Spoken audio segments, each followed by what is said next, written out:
So what's up guys, it's your boy MD Maruf again, come back another new vlog video and আমরা এখন আছি মংপুর পাড়া। আজকের ভিডিওতে আপনাদেরকে যে পাহাড়ের ভিতরে মংপুর পাড়ার ভিডিওটা আপনাদেরকে একটু দেখানোর চেষ্টা করব। এটা হচ্ছে মংপুর পাড়া যাওয়ার পথ, এই পথ ধরেই মূলত মংপুর পাড়া যেতে হবে। তো চলুন ভিডিওটা শুরু করা যাক। তো বেশ আমরা এখন মংপুর পাড়ার দিকে যাচ্ছি। যাওয়ার পর দেখেন চারিপাশে এই পাড়াটার সামনে হচ্ছে মারমাদের পাড়া, আর এই পাশে আশেপাশে যত জায়গা দেখতে পাচ্ছেন এই ঘরগুলো হচ্ছে বাঙালিদের ঘর। এই যে রাস্তার দুই সাইডে বাঙালিদের ঘর, এবং এই জায়গাটা কিন্তু খুবই সুন্দর একটি জায়গা। আপনাদেরকে আস্তে আস্তে দেখানোর চেষ্টা করবো। তো দেখেন আমার এই পাশটাতে এই যেখানে ধানের বীজ ফলানো হয়েছে, এখানে ধানের বীজ ফলানো হয়েছে। আর যেহেতু এখন বর্ষাকাল, কারণ ধান লাগানোর সিজন, এই সময়টাতে আর কি। তার কিছুদিন পরে যেসব জায়গা নিচু জায়গা, সেসব জায়গাতে কিন্তু নিচুতে উঁচু জায়গাও লাগানো হয়, কিন্তু আগে প্রচুর পরিমাণ ধান লাগাতো। এখন সবজি চাষটা বর্তমানে আমাদের পাহাড়ি এলাকায় 4-5 বছর ধরে প্রচুর পরিমাণে সবজি চাষ করা হচ্ছে। এই সাইডে দেখেন এই যে সবগুলো সবজি ক্ষেত, এবং এই সাইডে বিশাল জায়গা জুড়ে কিন্তু সব মরিচ ক্ষেত লাগানো হয়েছে। এই সাইডটা দেখতে পাচ্ছেন বিশাল জায়গা জুড়ে সব জায়গায় মরিচ ক্ষেত। তো মংপুর পাড়ার যাওয়ার পথে সর্বপ্রথম এই যে এটা হচ্ছে প্রাথমিক বিদ্যালয়টা চোখে পড়ে। এটা হচ্ছে এখানকার যত ছোট বাচ্চারা আর কি, এখানে একটা মাত্র প্রাথমিক বিদ্যালয়, এই বিদ্যালয়ে লেখাপড়া করে আর কি। তো দেখতে পাচ্ছেন তারা এখানে ফুটবল খেলছে, এই মাঠটাতে তারা সবাই ফুটবল খেলছে।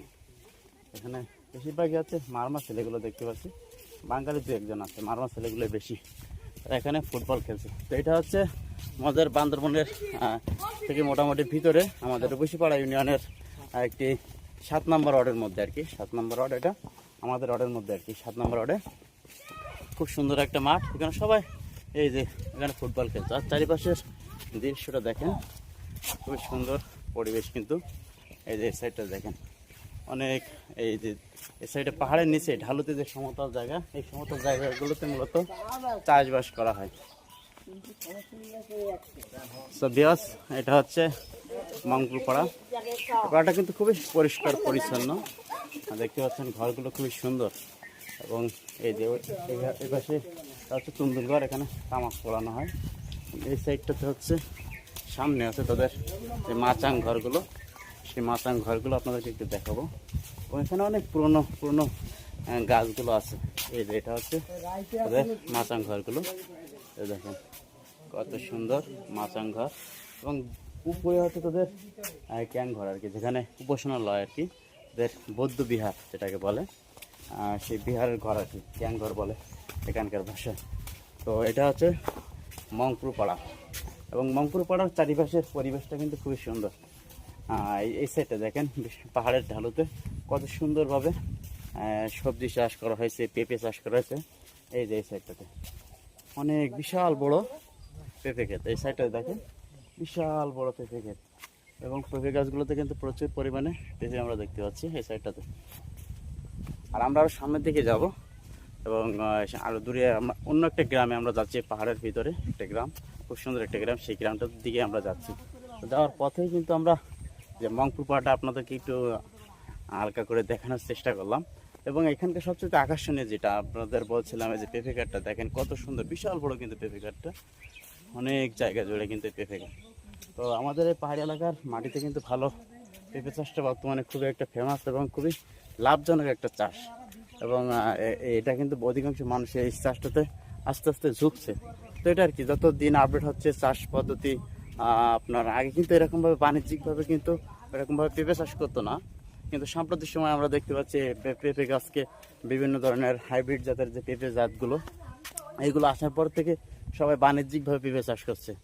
এটাই কিন্তু সবচেয়ে ভালো। আর এই জিনিসটা হচ্ছে যখন মানুষ একেবারে লোকাল পর্যায় থেকে যখন তারা স্বাবলম্বী বা অর্থনৈতিকভাবে স্বাবলম্বী হবে, এটা কিন্তু দেশের ভিতরে কিন্তু সবচেয়ে বেশি পরিমাণ মনে করেন যে এটার একটা এফেক্ট কিন্তু পড়বে। এটার একটা যে উন্নত হচ্ছে আমাদের লোকাল পর্যায়ে অর্থনৈতিক স্বাবলম্বী হবে আর কি, দেশের অর্থনীতিতে একটা বিশেষ ভূমিকা রাখবে।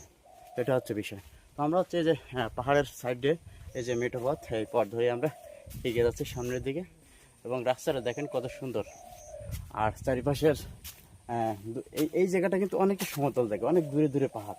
এই যে আমরা যে জায়গাটা যাচ্ছি এই সাইডটাতে হচ্ছে পাহাড়, আর দূরে ওই সাইডটা দেখেন অনেক দূরে কিন্তু পাহাড়, অনেক জায়গা জুড়ে কিন্তু সমতল জায়গা। এরকম জায়গায় কিন্তু সচরাচর কিন্তু এরকম জায়গায় পাহাড়ের ভিতরে পাওয়া যায় না। তো এই জায়গাটা একটা পাড়া, বিশাল একটা মারমাদের পাড়া গড়ে তুলছে আর কি এই জায়গাটাতে। আমরা দেখতে পাচ্ছি যে এই সাইডটাতে ওই যে তারা এর ক্ষেতের মধ্যে কাজ করতেছে এবং এই যে পেঁপে খাচ্ছে, পাহাড়িরা ক্ষেতের মধ্যে কাজ করতেছে আর পেঁপে খাচ্ছে। তো এটা হচ্ছে বিষয়। এবং এখানে সবগুলো মরিচ গাছ পেঁপে এখানে নতুন করে এই যে দেখেন, আরেকটা জিনিস দেখায় আপনাদেরকে, এই যে মরিচ গাছগুলো দেখতে পাচ্ছেন, এই মরিচ গাছগুলোর মধ্যে আবার পেঁপে গাছ লাগাইছে। তো মরিচ গাছ এটা সেপ্টেম্বর মনে করেন যে কিছুদিন পরে এটার কিন্তু 2-3 মাস পরেই এটার থাকবে না, তখন কিন্তু সেখান থেকে আবার পেঁপে গাছগুলো যখন বড় হবে, পেঁপে গাছ কিন্তু 1 বছরের মতো ফলন পাওয়া যায় পেঁপে গাছে।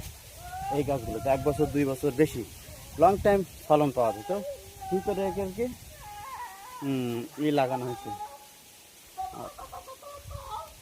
পেঁপে গাছগুলো লাগানো আছে। এই জিনিসটা কিন্তু খুবই ভালো একটা বিষয়। তো এটা আর কি আপনাদেরকে এই জায়গাটা দেখাচ্ছিলাম। তো সামনে হচ্ছে আমাদের এই যে পাহাড়ের পথ, দেখেন কত সুন্দর পাহাড়ের পথ। এই পাহাড়ের পথ ধরে আমরা যাচ্ছি এবং ভিডিওটা আর লম্বা করবো না, এখানে শেষ করছি। ধন্যবাদ সবাইকে, আবারও দেখা হচ্ছে মার্ক ট্রাভেল ব্লগে নতুন ভিডিওতে।